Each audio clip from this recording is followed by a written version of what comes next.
महाराष्ट्र में महानगर पालिका के चुनाव संपन्न हो चुके हैं और सामने 16 तारीख को नतीजे भी आ गए हैं और नतीजों में देखा गया कि महाराष्ट्र में महानगर पालिका में सबसे बड़ी पार्टी बीजेपी बनकर उभरी है। और अगर मुंबई की बात की जाए खास तौर पर, तो मुंबई में भी बीजेपी ने सबसे ज्यादा वोट हासिल करके एक मुकाम हासिल किया और दूसरे नंबर पर शिंदे गुट यानी शिवसेना की जो पार्टी बनकर उभरी है वो 29 सीटों से जीत हासिल करती हुई मुंबई में नजर आई है।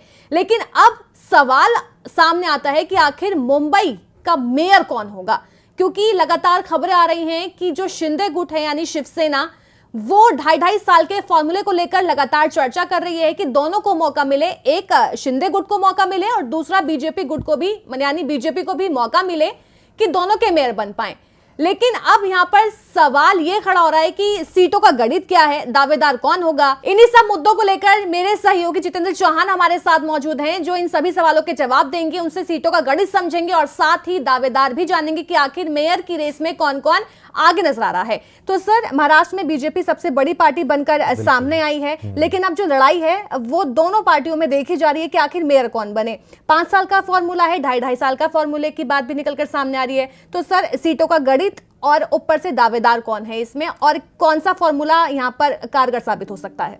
देखिए अलीशा, ये समझना होगा कि जो बीएमसी के नतीजे आए हैं या पूरे महाराष्ट्र में नगर पालिका के नतीजे आए हैं, वो दोनों ही दलों के लिए बहुत बड़े प्रचंड बहुमत के साथ आए हैं।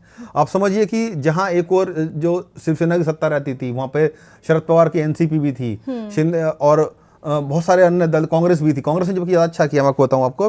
लेकिन जो बीजेपी और शिंदे गुट का जो प्रदर्शन रहा है वो अप्रत्याशित रहा है, बहुत शानदार रहा है। और यही कारण है कि बीजेपी और जो शिवसेना शिंदे गुट है उनमें अब कहीं ना कहीं नोराकुश्ती हो रही है कि मेयर कौन रहेगा। आप इस बात से समझिए कि जो सेंटर पॉइंट है मुंबई, महाराष्ट्र की राजनीति है, मुंबई माना जाता है।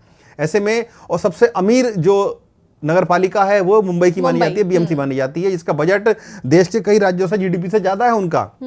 तो आप समझिए कि कितना बड़ा ये दोनों के ऊपर अब फैसला लेने की घड़ी आ गई है कि आखिर मेयर किसका बने। क्योंकि हमने देखा है कि जो मेयर बनता है वो कहीं ना कहीं उसकी पूरी राजनीति बदल जाती है, पावर सेंटर क्योंकि उसको कहा जाता है। ऐसे में बीजेपी जो कि बड़े ज़्यादा सीटें लेकर आई है, शिंदे गुट के से कहीं दोगुने से ज़्यादा सीटें उनके पास हैं। ऐसे में कौन मेयर बनेगा ये बड़ा सवाल हो गया है। लेकिन हाँ, चूंकि गठबंधन की राजनीति करनी है, सभी को साथ लेकर चलना है और किसी को नाराज नहीं करना है, तो कहीं ना कहीं ये देखना होगा कि इस बार कि किसका मेयर बनता है। हालांकि ज्यादा चांसेस मुझे लगता है बीजेपी के ही हैं, लेकिन शिंदे गुट जो लगातार ये दावा कर रहा है कि चूंकि देखिए जो शिवसेना की 2 टूट हो चुकी है, एक उद्धव ठाकरे की शिवसेना है और एक एकनाथ शिंदे की शिवसेना है। ऐसे में चूंकि मराठा राजनीति उनको करनी है और मराठी मानुष की बात उनको करनी है, उनका ये कहना है कि हमारे कार्यकर्ताओं को जोश भरने के लिए उनको कहीं ना कहीं ये पद दिया जाना चाहिए। वहीं चूंकि वो अब उप मुख्यमंत्री, पहले मुख्यमंत्री वो रह चुके एकनाथ शिंदे, क्योंकि बीजेपी ने ही उनको कुर्सी पर बैठाया था, कोalition की गवर्नमेंट थी, कहीं ना कहीं मजबूरी थी बीजेपी की, क्योंकि अपना मुख्यमंत्री हटाकर उन्होंने उनको मुख्यमंत्री बनाया था और उप मुख्यमंत्री पद का पद उन्होंने लिया था। ऐसे में बीजेपी के सामने भी अब ये सवाल बड़ा हो गया कि क्योंकि बीजेपी बहुत सालों से हमने देखा अलीशा प्रयास कर रही थी कि वो बीएमसी में आए या जो महाराष्ट्र की अलग अलग नगर पालिकाएं हैं उनमें अपना कब्जा करे। अब वो मौका आ गया है बीजेपी के पास, जब वो प्रचंड बहुमत के साथ सभी नगर पालिकाओं में अपने मेयर पद को लेकर आगे जाएगी। लेकिन सबसे बड़ा सवाल है कि बीएमसी में कौन बनेगा। बीएमसी चूंकि बहुत बड़े बड़े नेता भी हैं, मैं आपको बता दूं कि कई ऐसे नेताओं के नाम भी सामने आ रहे हैं जो रेस में लोगे, लेकिन अभी तक ये कोई फॉर्मूला ऐसा तय नहीं हो पाया है जिससे हम ये तय कर सकें कि आखिर होगा क्या। क्योंकि फॉर्मूला ये भी चल रहा है कि बीजेपी का ये कहना है कि हम सबसे बड़ी पार्टी, हमारा सबसे बड़ा दल है, हम 5 साल हम रहेंगे। लेकिन क्योंकि अपने अलायंस के पार्टनर से उनको भी नाराज नहीं करना है, तो शिंदे साहब का ये कहना है कि उनकी तरफ से ऐसे चर्चाएं हैं कि 2.5 साल का हो जाए। हालांकि वो ये चाहते नहीं है 2.5 साल का हो, वो चाहते हैं कि 5 साल का मेयर उनका ही रहे, पूरा मेयर रहे। लेकिन वो पॉसिबिलिटी मुझे कम नजर आती है, क्योंकि बीजेपी को फिर इतनी बड़ी जीत का क्या फायदा है। तो कहीं ना कहीं ये भी फॉर्मूला पर बात चल रही है। लेकिन जिस तरीके से शिवसेना के जो शिंदे गुट है वो ये कह रहा है कि 2.5 साल होना चाहिए, तो उसमें भी अभी ये तय नहीं हो पाया कि पहले 2.5 साल कौन रहेगा, अगले 2.5 साल कौन रहेगा। अभी उसी को लेकर चर्चा चल रही है, तो पिक्चर अभी कुछ क्लियर नहीं है। वेट एंड वॉच हमको करना होगा, क्योंकि बहुत महत्वपूर्ण है इस बार का ये जो रिजल्ट आया है उसके बाद से फैसले लेना कि आखिर बीजेपी का मेयर रहे या शिवसैनिक मेयर रहे। कहीं ना कहीं जो कैडर है उसको उनको संतुष्ट करना है, चाहे बीजेपी हो शिवसैनिक हो। बीजेपी का तर्क यह है कि वो लंबे समय से करीब 20-30 साल से लगातार प्रयास कर रहे थे कि वो बीएमसी की कुर्सी पर काबिज हों। वहीं जो शिंदे गुट है, उनका कहना है कि क्योंकि मराठा वोटर उनके साथ एकजुट हो रहा था, उनके कारण से जो बीजेपी के साथ भी उनका वोट पड़ा है, तो कहीं ना कहीं उनका ये कहना है कि उनका कैडर मजबूत होगा, क्योंकि जो उद्धव ठाकरे शिवसेना है वो अलग हो चुकी है।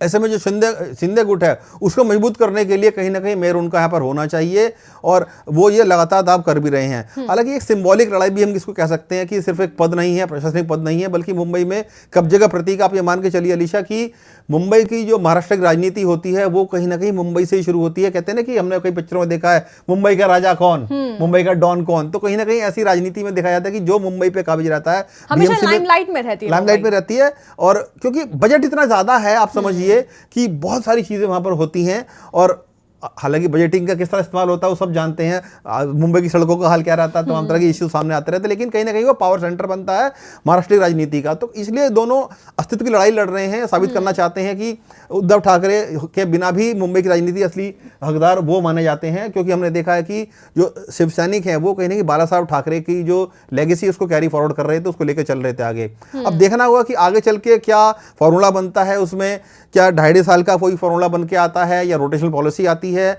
कब तक ये खींचतान चलता है। लेकिन मुझे लगता है कि किसी न किसी कंसेंसस पर पहुंचना पड़ेगा उनको, और ये बताना पड़ेगा कि जो कोएलिशन गवर्नमेंट है हम सभी साथियों को एक साथ लेकर चलना चाहते हैं, चाहे वो अजीत पवार की पार्टी जो उनके साथ मिली हुई है, शिव सैनिक जो शिंदे गुट है वो है, बीजेपी।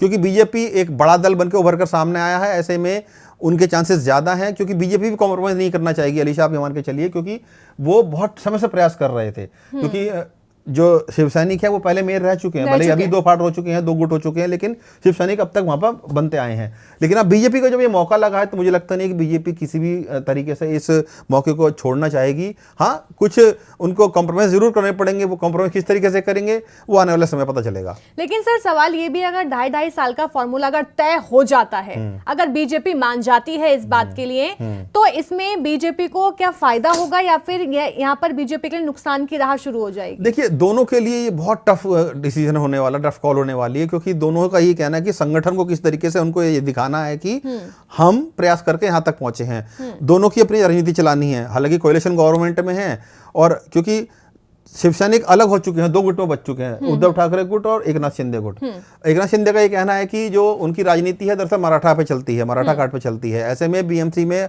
लगातार मराठा जो मेयर है वो होता आया है, और इसलिए उनको अपनी आगे की राजनीति के लिए कहीं ना कहीं वो पद चाहिए, क्योंकि वो अब जो महाराष्ट्र की राजनीति है उसमें मुख्यमंत्री पद उनके पास है, जबकि शिंदे पहले मुख्यमंत्री रह चुके हैं। हालांकि वो एक डील तय हुई थी उनके बीच में कि पहले मुख्यमंत्री उनको बनाया जाएगा, उसके बाद जब बीजेपी दोबारा चुनाव हुआ तो बीजेपी कहीं बड़ी पार्टी बनकर आई तो कहीं ना कहीं उनको पद दिया गया। हालांकि हमने देखा कि मनमुटाव काफी जगह पर देखने में आता रहता है, गाहे बगाहे इस तरह की चीजें सामने आती रहती हैं जब शिंदे अपना नाराजगी जताते रहते हैं। हालांकि खुलकर नहीं कह पाते हैं, लेकिन अंदर ही अंदर वो एक इनडायरेक्ट मैसेज दे देते हैं कि हाँ उससे खुश नहीं है। तो ऐसे में इस बार क्या होगा ये बड़ा देखना दिलचस्प होगा कि बीजेपी अपना मेयर बनाती है या उसका, क्योंकि बीजेपी ने भी देखिए, मैंने जैसे बोला कि लॉन्ग टर्म की राजनीति करनी है वहां पे। ऐसा नहीं कि इस बार जीत के आएंगे तो अगली बार जीत कर नहीं आना चाहेंगे वो।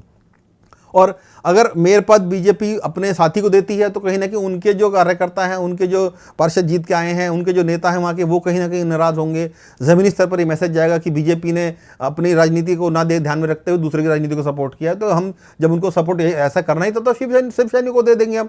तो ऐसे में दोनों के सामने बड़ी मुश्किलात हैं कि किसके हिस्से में मेयर पद का पद जाता है, और क्या अन्य जो पद होते हैं उसमें ही बीएमसी में वो किसको मिलते हैं। तो कहीं ना कहीं ऐसा समन्वय बनाना पड़ेगा सभी को कि जिसमें सबको लेकर साथ चला जा सके। अलीशा, बिल्कुल सर, देखिए यहाँ पर तो एक संगठन की हम लगातार बात कर रहे हैं, बीजेपी की बात कर रहे हैं, या फिर शिंदे गुट की बात यहाँ पर कर रहे हैं। लेकिन यहाँ पर अगर विपक्षियों की बात की जाए, जो ये 2.5 साल के फॉर्मूले को लेकर लगातार चर्चा हो रही है, तो जाहिर सी बात है विपक्ष भी लगातार इस फॉर्मूले पर नजर गड़ाए बैठा होगा। अगर ये 2.5 साल का फॉर्मूला तय होता है तो विपक्ष का क्या इसमें रोल होगा, किस तरह का रोल होने वाला है? देखिए, विपक्ष की तो कोई बहुत बड़ी भूमिका रह नहीं गई है अब, क्योंकि जो बीएमसी में ज्यादातर सीटें हैं वो बीजेपी के पास हैं और शिव सैनिक शिंदे गुट के पास हैं। तो विपक्ष की सिर्फ एक जिम्मेदारी ये बन जाती है कि जो भी विपक्ष में इधर बैठे हैं लोग, चाहे कांग्रेस के हो, उद्धव ठाकरे शिव सैनिक हो, या शरद पवार एनसीपी हो, उनके लोग हो, तो वो सिर्फ विपक्ष में बैठेंगे और एक मौजूद विपक्ष का काम करें तो ज्यादा बेहतर रहेगा और मुद्दों को उठाएं क्योंकि जमीनी राजनीति वहां पर होती है, जमीन के जुड़े हुए मुद्दे उठाएं सरकार के ऊपर, अगर कोई मुखालफत करने मुखालफत करें तो उनका सिर्फ वो रह गया है। हालांकि दोनों के सामने चाहे 2.5 साल का पेशकश होती है या कोई 5 साल तक उनका मेयर रहता है, वो अलग सवाल है। लेकिन हाँ, जो विपक्ष है वो सिर्फ विपक्षी भूमिका में रहने की स्थिति में रह गया, हालांकि वो भी इतना मजबूत नहीं है। तो मुझे लगता नहीं है कि आने वाले टाइम में बीएमसी में कोई विपक्ष बहुत बड़ा लंगड़ा पाएगा इसमें। लेकिन सर यहाँ पर देखिए लगातार चैलेंजेस तो आते ही आते हैं जब मेयर की बात होती है या फिर सीएम की बात होती है, जब सीट पर किसी को बिठाना होता है, एक बड़ा पद देना होता है। तो अगर बीजेपी मेयर पद छोड़ देती है बाय चांस कि चलिए अपने साथी को नाराज नहीं करना है और एकनाथ शिंदे गुट को, शिवसेना गुट को बना देना है मेयर वहां पर, तो अब कार्यकर्ताओं पर इसका इम्पैक्ट क्या पड़ेगा, वहां की जनता पर किस तरह का इम्पैक्ट पड़ेगा? मैं वही आपको समझा रहा हूं कि दोनों के सामने करो या मरो की स्थिति आ गई है। क्योंकि अगर देखिए वो पद छोड़ते हैं तो बीजेपी के लिए मुश्किलात है, अगर शिंदे गुट को नहीं मिलता है पद तो उनके लिए मुश्किलात है कि भाई दोनों के कार्यकर्ताओं को किस तरीके से बनाकर रखना। क्योंकि जैसे मैंने कहा ना कि फ्यूचर की राजनीति करनी है, डिसाइड करेगी वो कि भाई बीजेपी का जो गठबंधन है इनके साथ वो आगे किस तरीके से चलेगा। तो ऐसे में कोई फॉर्मूला मुझे लगता है कि हाँ, क्योंकि सेंटर में भी हमने देखा, केंद्र सरकार में भी इस टाइम मीटिंगों का दौर जारी है, तो हम जो नेता हैं वो दिल्ली में मिल रहे हैं, क्योंकि एक ऐसा फॉर्मूला बनाया जाए जिसके तहत ये तय हो सके कि हाँ भाई किसका मेयर रहेगा, किसका नहीं रहेगा। मैं आपको बता दूं कुछ नाम मेरे सामने ऐसे हैं अलीशा की, जो बीजेपी की तरफ से भी सामने आ रहे हैं कि इनको मेयर बनाया जा सकता है। वहीं शिंदे गुट की तरफ से भी कुछ नाम ऐसे हैं जो सामने आ रहे हैं। बता दूं आशीष शेलार हैं, जो मुंबई के बहुत बड़े नेता माने जाते हैं, कद्दावर नेता हैं बीजेपी के, मेरे पद उनको मिल सकता है, ऐसा चर्चा है हाल ही है।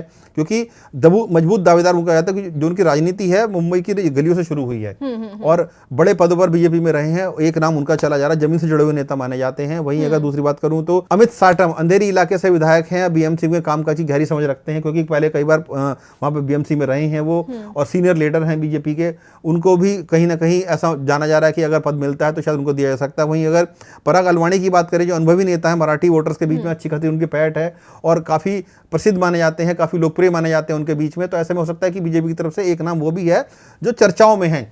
ये नाम से चर्चाओं में है, हालांकि कौन बनेगा कौन नहीं बनेगा वो अलग पार्टी को डिसाइड करना है। लेकिन इतना जरूर है कि यहाँ बनेगा कोई मराठा वोटर ही, वोटर की बात कर रहा हूँ, मराठा कैंडिडेट ही बनेगा दोनों तरफ से, जो कि वहाँ की लोकल राजनीति को अच्छे से समझता हो, जानता हो। तीनों नाम ऐसे हैं, मैं बता दूं कि जो राजनीति करते हैं वो भी मराठा राजनीति करते हैं। वहीं अगर शिंदे गुट की अगर बात करूं तो नरेश महस्के हैं, हालांकि वे ठाणे से आते जरूर हैं, थोड़ा मुंबई से दूर है, लेकिन उनका वर्चस्व वहां पर, क्योंकि उसके इलाके क्षेत्र में आते हैं वो, तो बीएमसी में उनको भी बैठाने की बात चर्चा चली शिवसेना की तरफ से, शिंदे गुट की तरफ से, कि शायद वो एक नाम हो सकते हैं। वहीं अगर शीतल महात्रे की बात करूं, जो पूर्व कॉर्पोरेटर हैं, आक्रामक प्रवक्ता रही हैं शिवसेना गुट की, शिंदे गुट की, उनका भी नाम इस वक्त सामने दौड़ में चल रहा है कि शायद उनको भी आगे बढ़ाया जा सकता है। वहीं अगर तीसरे नाम की बात करूं तो यशवंत जाधव हैं, जो बीएमसी की पूर्व स्थायी समिति के अध्यक्ष रह चुके हैं। उनको एक लंबा चौड़ा अनुभव है कि किस तरीके से बीएमसी काम करती है और जो रोजमर्रा की कार्यप्रणाली होती है उसको कैसे संभाला जाता है। ये कुछ नाम है चर्चाओं में, जो वहां पर अभी महाराष्ट्र की राजनीति में गर्म हो रखे हैं, खासतौर से मुंबई में। इन नामों को भी कुछ आगे डिस्कशन हो सकता है, लेकिन हाँ, कौन बनेगा कौन नहीं बनेगा ये सवाल इन लोगों को डिसाइड करना है। लेकिन हाँ, चर्चाओं में नाम जरूर है इस वक्त। बिल्कुल, यहाँ पर देखना होगा कि कौन सा फॉर्मूला तय होता है, बीजेपी का मेयर बनता है या फिर शिंदे गुट का मेयर बनता है, 5 साल के लिए बनता है या फिर 2.5 साल का फॉर्मूला यहाँ पर तय किया जाता है। इसमें एक चीज और जोड़ना चाहूंगा कि हो सकता है कि अगर बीजेपी की तरफ से ये कोई आता है ना कि मेयर बनने का उनको मिला जा रहा है, हो सकता है महिला कोई मेयर बन जाए। क्योंकि हमने अक्सर देखा है नगर पालिकाओं में बीजेपी महिलाओं को कहीं ना कहीं ज्यादा तवज्जो देती है, उनको आगे बढ़ाती है। चाहे हमने दिल्ली की बात करें या उत्तर प्रदेश की, वो कई अभी नगर पालिका चुनाव होते, बहुत जगह बीजेपी महिलाओं को उसमें ज्यादा भागीदारी देती है, क्योंकि जमीनी स्तर के जो मुद्दे होते हैं घर परिवार से जुड़े होते हैं। ऐसे में वो कहीं ना कहीं उनको हिट करने के लिए बीजेपी ये दाव खेल सकती है कि किसी महिला को क्या कहते हैं मेयर बना दिया जाए इसमें। तो ये भी एक एंगल हमें सोचना होगा। तो महिला भी इस रेस में आगे हो सकती हैं। यहाँ मुंबई की दावेदारी जो है मेयर पद की, वो महिला के हाथ में भी जा सकती है, लेकिन ये तो समय ही बताएगा कि आखिर मुंबई में मेयर पद किसका होने वाला है, क्योंकि अभी से ही मेयर पद को लेकर तनातनी लगातार जारी है। और जोड़ूंगा क्योंकि जब ध्यान में अब बात आ रही है, जातीय समीकरण बहुत इंपॉर्टेंट है। क्योंकि देखिए देवेंद्र फडणवीस जिस तबके से आते हैं वो अपर क्लास माना जाता है, और क्योंकि हर राज्यों की राजनीति में जातियों को जो समन्वय बिठाना बहुत ज़रूरी होता है। ऐसे में एकनाथ शिंदे की पार्टी हो या शिवसेना बीजेपी की पार्टी हो, बीजेपी क्योंकि जो हायर क्लास के नेता हैं वो कहीं ना कहीं बड़े पोस्ट पर बैठे हुए हैं। ऐसे में बीजेपी चाहेगी कि जो निचली राजनीति होती है वहाँ पर किसी दलित समाज के नेता को, ओबीसी समाज के नेता को ऐसे लेकर आया जाए, महिला को ऐसे लेकर आया जाए, जिससे कि एक मैसेजिंग जाए कि हाँ बीजेपी हर वर्ग के लोगों को कहीं ना कहीं जो राजनीति है उसमें समावित करना चाहती है और लोगों को आगे लेकर आना चाहती है कि कोई भी वंचित, जो भी वर्ग है वो वंचित ना रहे। और हो सकता है कि आने वाले टाइम में जब ये पता चले कि हाँ भाई किस पार्टी को कितना कौन सा मेयर मिल रहा है, क्या वो महिला बन सकती है या कोई पिछड़ी जाति का मेयर बन सकता है, तो ये भी एक बड़ा दिलचस्प पॉइंट रहेगा। बिल्कुल सर, दिलचस्प पॉइंट तो काफी सारे हैं। जिस तरह से दिलचस्प चुनाव रहा वैसे ही दिलचस्प अब मेयर की कुर्सी पर कौन बैठेगा वो भी जाहिर सी बात है रहने वाला है, क्योंकि मुंबई जो है वो यूं ही महानगरी नहीं कही जाती, वहां की हर एक चीज चर्चा में हमेशा बनी रहती है। बिल्कुल, महानगरी के साथ सपनों की नगरी भी, और यूं ही हमेशा मुंबई चर्चा में नहीं रहती है। मुंबई में कुछ तो बात है जब वहां पर होने वाली हर चीज चर्चा अपने आप में बन जाती है। बिल्कुल।